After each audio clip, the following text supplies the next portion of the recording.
est-ce que la femme peut prêcher l'évangile, enseigner l'évangile comme les hommes? Bonjour, bienvenue sur notre chaîne YouTube, Je suis le chemin TV. Ici, vous avez l'honneur au frère Charlemagne Semanou, messager de Jésus-Christ. Voilà qui je suis. Avant de rentrer dans le vif du sujet, je vais vous laisser écouter cette vidéo que je mets en haut ici. Écoutez cette séquence de vidéos avant que nous allons continuer, parce que j'ai préparé un petit message que je vais partager avec vous par rapport à cela. Écoutons. Vous, est-ce que vous êtes pasteur? Excusez-moi, si je peux vous poser la question. Je suis disciple du Christ. Ah, vous n'êtes pas pasteur. Et vous êtes pasteur? Moi, je suis pasteur. Mais selon quelle écriture? Selon quelle écriture? Oui. Et voilà, vous avez attendu. La femme lui pose la question, êtes-vous un pasteur? Il dit, je suis disciple de Jésus-Christ. Ok. Et il demande à la femme, êtes-vous pasteur? La femme dit, oui, moi je suis pasteur. Et il demande, selon quelle écriture? Nous devrons faire beaucoup attention, nous en tant qu'enfants de Dieu, nous devrons faire beaucoup attention parce que la Bible que nous tenons en main peut nous tuer, peut aussi nous sauver, peut détruire, peut aussi construire. D'accord? Moi, je viens aujourd'hui en tant qu'avocat des femmes. Les femmes prédicatrices, bien sûr. Alors, suivez-moi très attentivement. Et ce qui me fait mal, ce sont les gens qui se disent les disciples de Jésus-Christ ou certains serviteurs de Dieu, surtout ceux qui ont le ministère de la prophétie. Surtout eux qui s'attaquent au ministère des femmes. Vous n'allez pas voir un pasteur s'attaquer au ministère des femmes. C'est très rare. Mais c'est surtout les prophètes là. C'est eux qui s'attaquent au ministère des femmes. Nous allons en revenir plus tard, soit dans une autre vidéo, pour expliquer beaucoup de choses. Alors, aujourd'hui, est-ce que la femme peut prêcher l'évangile, enseigner l'évangile? Moi, Charlemagne Semanou, je dis oui. Elle en a le plein droit. Et je vous explique. La Bible nous dit que toute écriture a été inspirée de Dieu, bon pour enseigner, pour corriger, pour redresser, etc. etc. C'est 2 Timothée, le verset 3 à 16. Toute écriture est inspirée de Dieu, bon pour enseigner, pour redresser, pour corriger. D'accord? Alors, d'où est-ce que ces gens-là sortent? Quels sont les passages qu'ils utilisent pour discréditer le ministère des mamans ou des femmes? 2 passages. Le premier passage, c'est 1 Corinthiens 14, le verset 34 à 35. 1 Corinthiens 14, 34 à 35 nous dit que les femmes se taisent dans les assemblées, car il ne leur est pas permis d'y parler, mais qu'elles soient soumises selon que le dit aussi la loi. Je précise bien, la loi. 35. Si elle veut s'instruire sur quelque chose, qu'elle interroge leur mari à la maison, car il est malsain à une femme de parler dans l'église. 2 choses qu'il faut retenir. La première des choses, il dit que les femmes se taisent dans les assemblées selon qu'il est dit dans la loi. La loi, dans le temps hébraïque, la loi interdit aux femmes de prendre la parole dans les synagogues. C'est exactement ce que vous voyez aujourd'hui dans les mosquées. Les femmes et les hommes sont séparés. C'était exactement ça qui était pratiqué en Israël dans les synagogues. Les femmes et les hommes ne se mélangent pas dans les synagogues. Donc, ce qui fait que les femmes sont moins instruites. D'accord? Donc, d'abord, c'est la raison pour laquelle c'est que la femme ne doit pas prendre la parole, c'est tout. Parce qu'elles sont séparées de la synagogue. Maintenant, le verset 35 nous dit que si elle a des questions à poser à son mari pour être instruite, pour comprendre des choses, qu'elle l'interroge à la maison et non dans l'église. Parce qu'il est malsain pour elle de parler ou de prendre la parole dans l'église. Alors, qu'est-ce qu'il faut retenir? Ici, il s'agit clairement d'un ordre culturel. Sur le plan culturel, comme je viens de le dire, la loi interdit aux femmes de parler dans les synagogues, dans les assemblées. Les femmes ont pour devoir de s'asseoir, écouter sans parler. Écouter, obéir, point. Maintenant, le verset 35 nous dit que si elles ont des questions, qu'elles posent ces questions-là à leur mari à la maison. Pourquoi? Parce que ce sont les maris qui sont instruits au temps de la loi. Ce sont les maris qui allaient dans les synagogues pour être instruits par les maîtres, les pharisiens et les scribes. D'accord? Alors, les maris avaient la connaissance des Écritures. Les femmes n'en avaient pas. Donc, c'est lorsque Jésus-Christ est allé à la croix, et ressuscité et monté au ciel, que cette émancipation a été donnée aux femmes. C'est-à-dire les femmes ont été émancipées. Donc, elles ont maintenant le droit d'assister au culte ensemble avec les hommes. C'est pourquoi le jour de la Pentecôte, quand le Saint-Esprit est descendu, avant même que le Saint-Esprit descende, les 120 personnes qui étaient là, il y avait des femmes parmi eux. Et quand le Saint-Esprit est descendu, il n'est pas descendu sur les hommes et laissé les femmes. Il est descendu sur tout un chacun de sans exception. Ils ont été tous sans exception baptisés du feu et du Saint-Esprit, y compris Marie, la mère de Jésus. Je répète bien, y compris Marie, la maman de Jésus. Je n'ai pas dit Marie, la mère ou la maman de Christ, la maman de Jésus. Nous allons revenir aussi sur cette révélation-là plus tard. Donc, toutes les femmes ont été baptisées du feu et du Saint-Esprit. Donc, cela veut dire qu'il n'y a plus d'acception de sexe. Après la résurrection, après l'enlèvement, après la montée au ciel, il n'y a plus d'acception de sexe. Toutes les femmes, tous les hommes ont le droit d'écouter, d'interroger et d'enseigner. D'accord?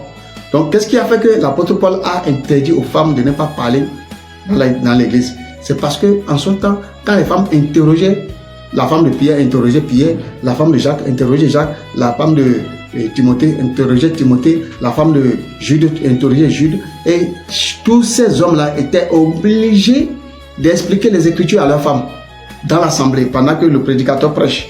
Donc ça amenait un bruit.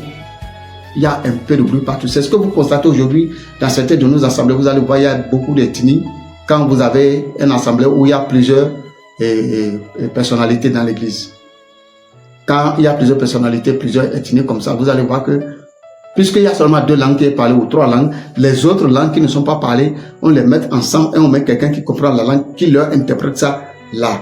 De l'autre côté aussi, vous avez aussi d'autres personnes qui interprètent la parole aux autres dans leur langue locale. Ainsi de suite, ainsi de suite. Ça fait qu'il produit des bruits. Donc c'est ce genre de bruit-là qui se produisait au temps dans l'église de Corinthe. Cette recommandation a été donnée uniquement à l'église de Corinthe.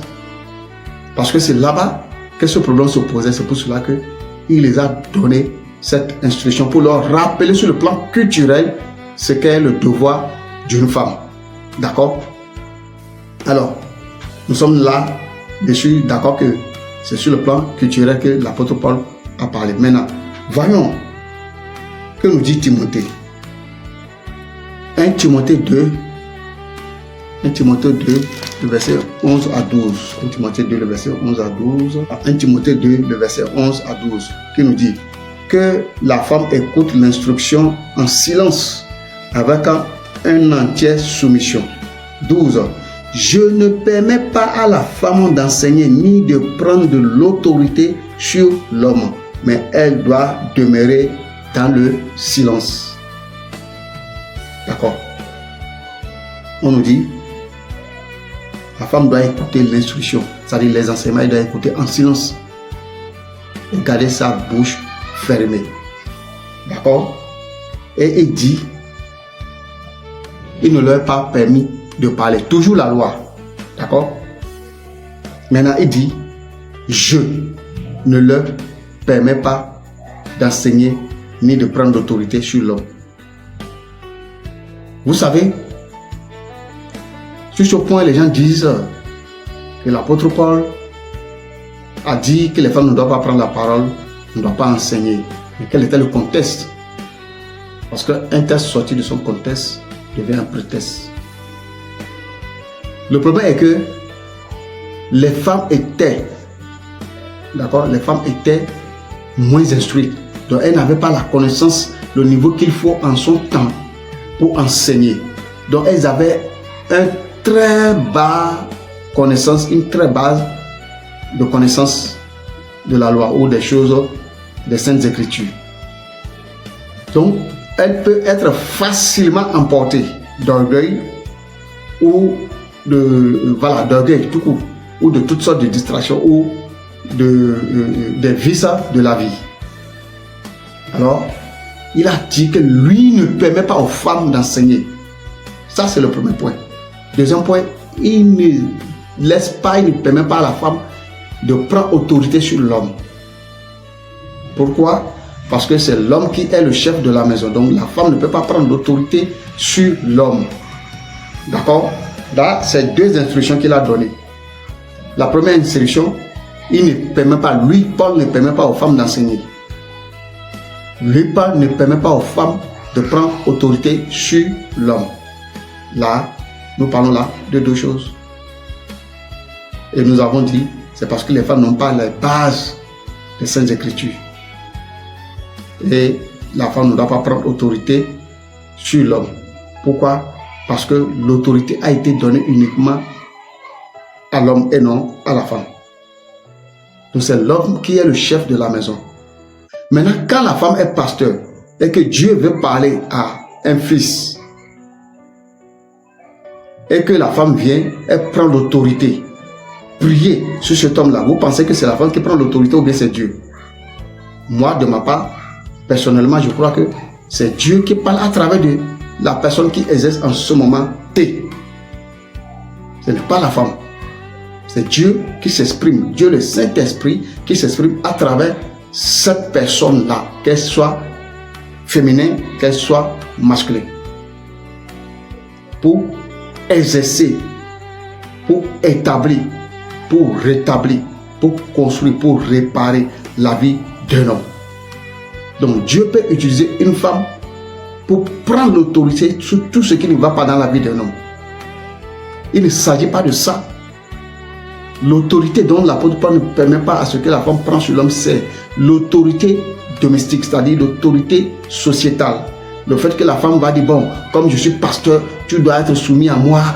Non, non, non, non, non, non. Quand tu es sur le pupitre, quand tu sais Dieu, ton mari est sous l'autorité de Dieu. Et puisque c'est toi qui es le porte-parole ou la porte-parole de Dieu, à l'instant T, ton mari est soumis à l'autorité de Christ et non à ton autorité. Mais quand tu reviens à la maison, tu deviens ma femme. Et tu te soumets à mon autorité. C'est de ça qu'il s'agit, mes frères et sœurs. Donc, je vous en prie, laissez les mamans tranquilles. Ces mamans-là, elles font des travaux ou des travaux exceptionnels, extraordinaires. Elles sont à encourager. Vous devez plutôt prier pour elles, les bénir le ministère pour que Dieu puisse les utiliser encore plus. Et je vous dis, les femmes sont beaucoup plus spirituelles que nous les hommes. Beaucoup plus sensibles que nous les hommes. Vous n'avez qu'à lire votre Bible, vous allez voir. Les femmes sont beaucoup plus sensibles au monde spirituel que nous les hommes. Bref, dans Jean 4, le verset 24, Jésus dit à la femme samaritaine que Dieu est esprit et que ceux qui doivent l'adorer en esprit et en vérité. Alors, si Dieu est esprit, retournons alors au commencement de la création. Dans Genèse, dans le livre de Genèse 1, le verset 27, on nous dit que Dieu a créé l'homme, il créa l'homme et la femme à son image. Nous savons que devant Dieu, nous sommes tous esprits. D'accord? Devant Dieu, nous sommes tous esprits. Spirituellement, Dieu ne nous regarde pas comme étant voilà féminin, voilà masculin. C'est quand nous regardons sur notre forme physique qui voit mâle et femelle. Mais spirituellement, nous sommes tous esprits devant Dieu, comme lui, puisque lui-même, il est esprit. Et il nous a fait à sa ressemblance et à son image. Alors, si Dieu est esprit, cela veut dire qu'en Christ, nous sommes tous un et unique en Christ. Galates 3, le verset 28, nous allons lire Galates 3, le verset 28.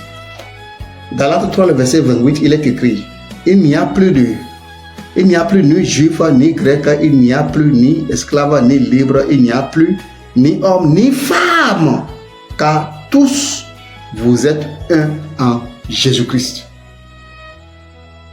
Vous avez entendu? Il n'y a plus ni homme, ni femme, car tous en Jésus-Christ, nous sommes tous un. Laissez les mamans tranquilles. Laissez-les tranquilles. On n'a qu'à lire les Écritures, on va comprendre clairement que les mamans ont le plein droit d'exercer leur ministère. D'ailleurs, elles le font même beaucoup plus que vous, les hommes. Oui, je viens de le dire en l'entendant, que les femmes sont beaucoup plus spirituellement ouvertes et sensibles que nous, les hommes. Donc ici, l'apôtre Paul, qui a parlé aux Galates, qui a parlé à Timothée, qui a parlé aux Corinthiens, qui parle maintenant aux Galates, que devant Dieu, il n'y a ni homme, ni femme. Tous nous sommes un en Jésus-Christ. Ça veut dire qu'en Jésus-Christ, nous sommes esprits.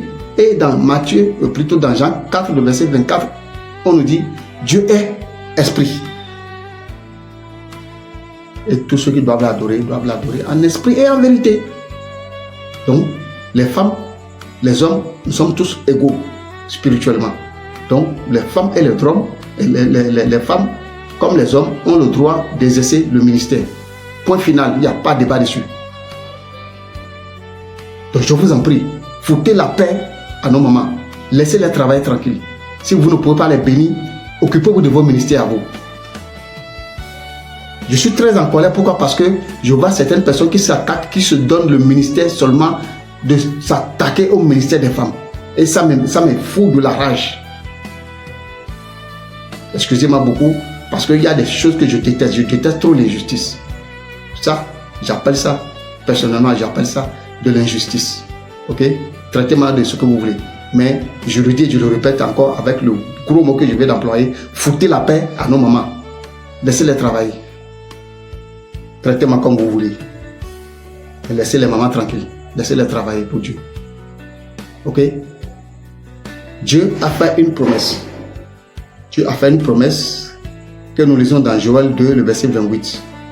Où la Bible nous dit que au dernier jour, Dieu répandrait son esprit sur toute chair. Et que nos filles et nos fils, plutôt nos fils et nos filles prophétiseront. Nos fils et nos filles prophétiseront. Nos vieillards auront des songes, etc., etc. Mais ce qui m'intéresse, c'est nos fils et nos filles prophétiseront. Ça veut dire que fils et filles sont tous égaux. Pas d'acception. Cette promesse a été réalisée lorsque nous lisons dans Actes 2, le verset 16 à 18. Car le jour de la Pentecôte, ils étaient tous assemblés dans la chambre haute. Et le Saint-Esprit est descendu sur eux et chacun a été baptisé du feu et du Saint-Esprit. Donc, cette promesse-là a été accomplie. Filles comme fils ont le droit de prophétiser, d'enseigner. D'accord? Alors, laissez donc les femmes tranquilles. Ok? Nous allons voir quelques femmes qui ont servi Dieu dans la Bible. D'abord, nous allons commencer dans l'Ancien Testament. Petit A, Déborah. Déborah fut une prophétesse et juge en Israël. Nous lisons cela dans le livre des Juges, le chapitre 4. On nous dit que Déborah fut prophétesse et juge en Israël. C'est après Déborah que vient Gédéon. D'accord? Et ce qui est extraordinaire ici est que dans le verset 6 de cette histoire-là, le roi Barak a reçu l'ordre de l'Éternel à travers la bouche de la prophétesse Déborah d'aller attaquer. Et le roi Barak dira maintenant à la prophétesse en disant: si tu viens avec moi, j'irai, mais si tu ne viens pas, je n'irai pas. Il a considéré la parole de l'Éternel, n'est-ce pas? Maintenant, c'est à Déborah maintenant de répondre: si je viens avec toi, toute la gloire me sera donnée. Parce que les gens diront que c'est une femme qui a combattu. Mais le roi pouvait répondre. En tout cas, les gens n'ont qu'à penser tout ce qu'ils veulent. Mais pour moi, si tu viens avec moi, j'irai. Si tu ne viens pas, je n'irai pas. Ancien Testament, hein, au temps de la loi. Déborah a été prophétesse et juge. Vous imaginez ça? Bref. Le même apôtre Paul qui a interdit aux femmes d'enseigner, qui s'est adressé à Timothée et qui a dit aux Corinthiens que la femme doit se taire à l'église.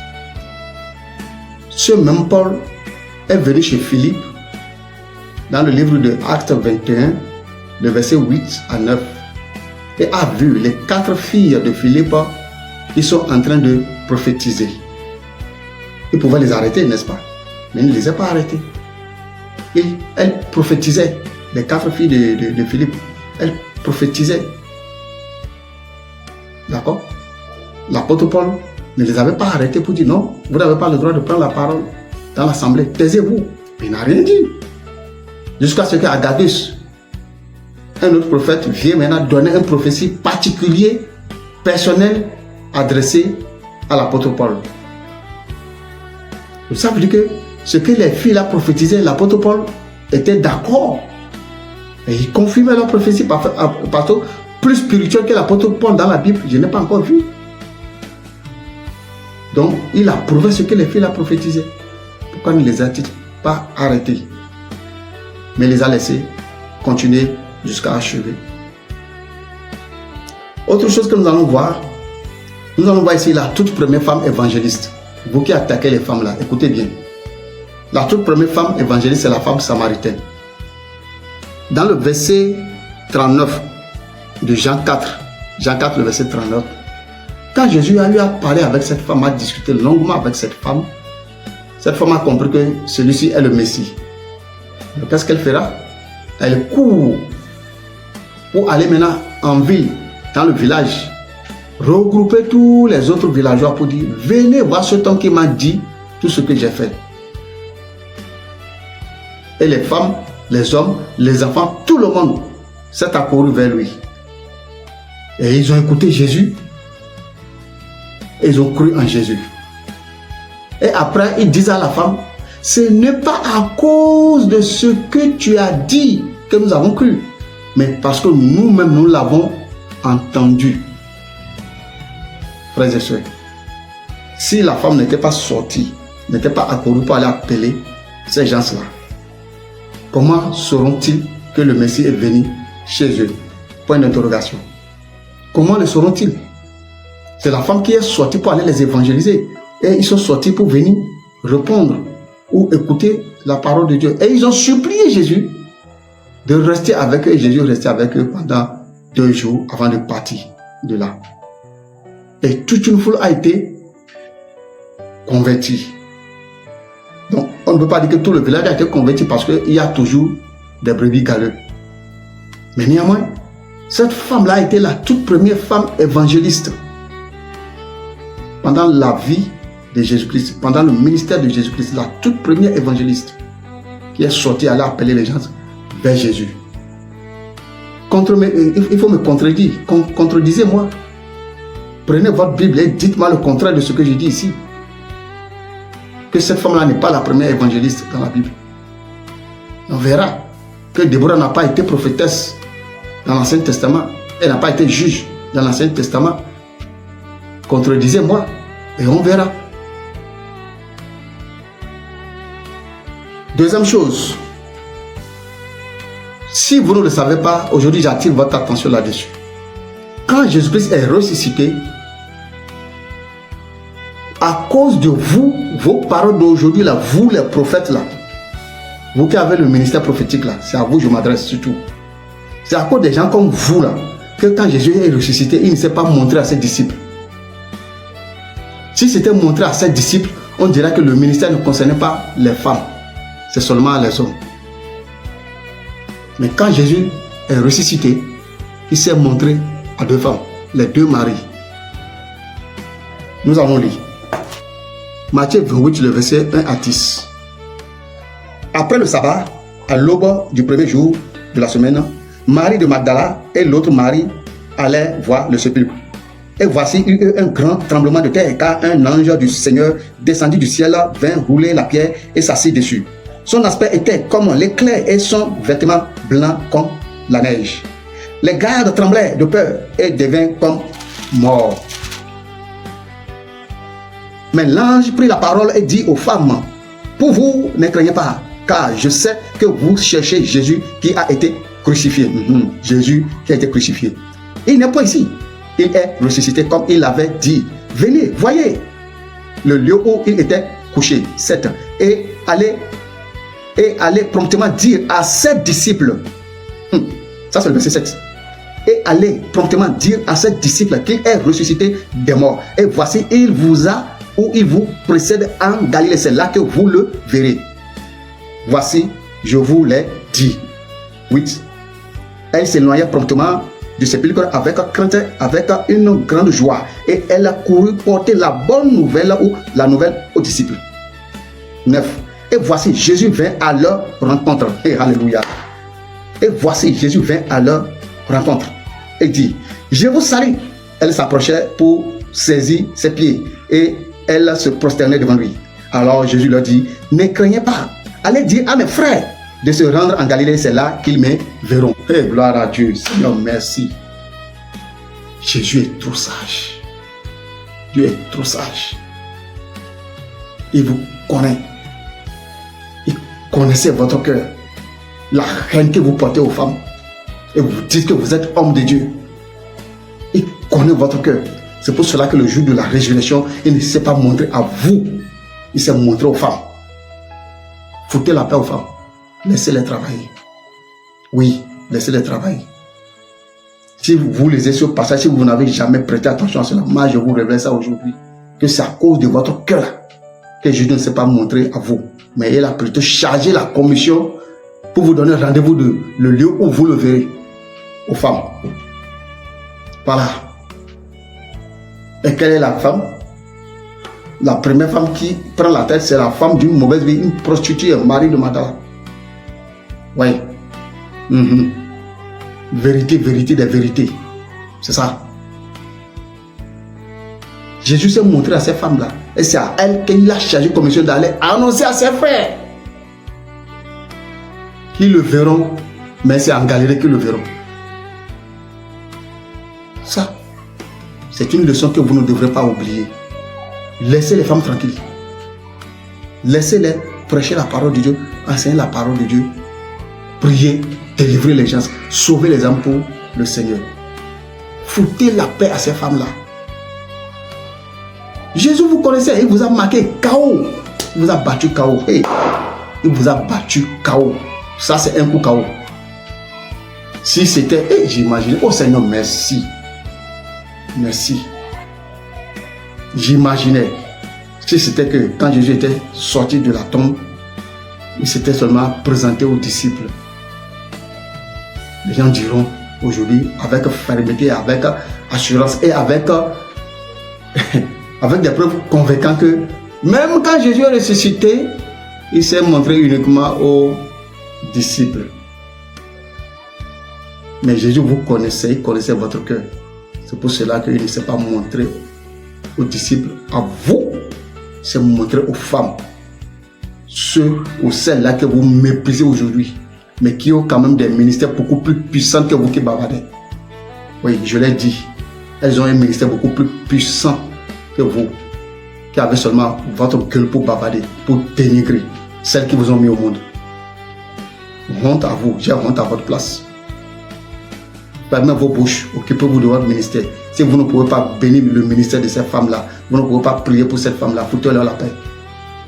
Moi, je vous le demande. Et je ne vous le demande pas gentiment, je vous le demande à part des Écritures. Foutez la paix aux femmes. Et je ne veux pas utiliser des mots faibles, j'utilise ces gros mots-là. Et je le répète, et je pèse encore mes mots.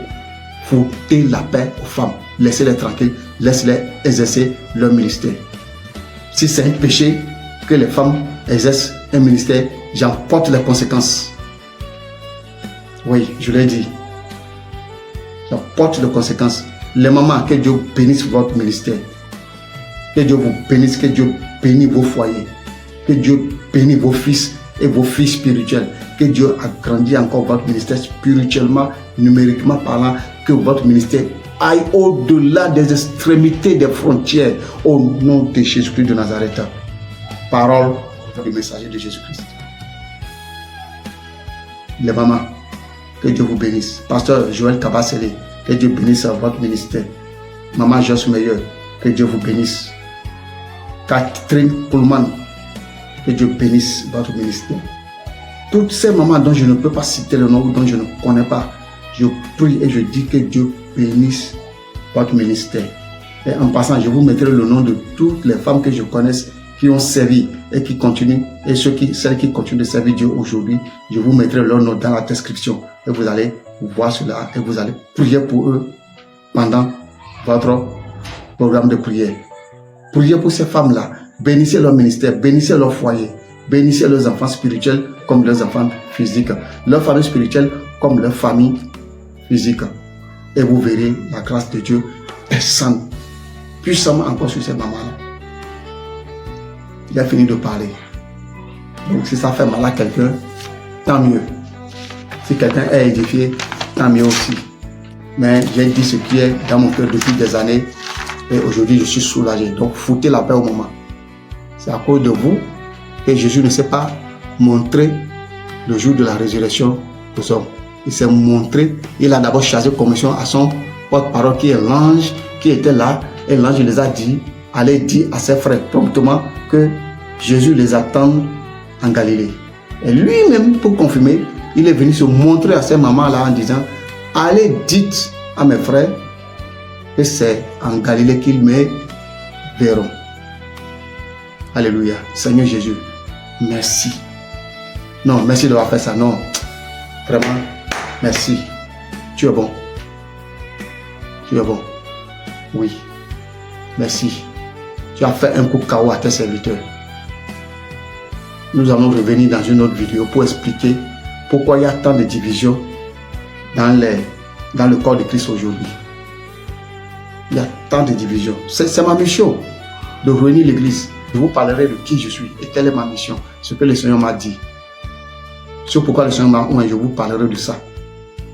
Donc, c'est ma mission de mettre la lumière là où il y a de l'ombre ou de l'obscurité dans le corps de Christ. C'est ma mission. Donc, vous qui aimez ce que je fais ici, abonnez-vous massivement, partagez le lien de cette chaîne, partagez ce message avec beaucoup de personnes pour que beaucoup, je voudrais même vous aider et que vous m'aidez à lancer un défi. Je voudrais que cette vidéo puisse atteindre au moins 10 millions de vues, si possible. Parce que je veux que cette vidéo parcourt tout le monde entier.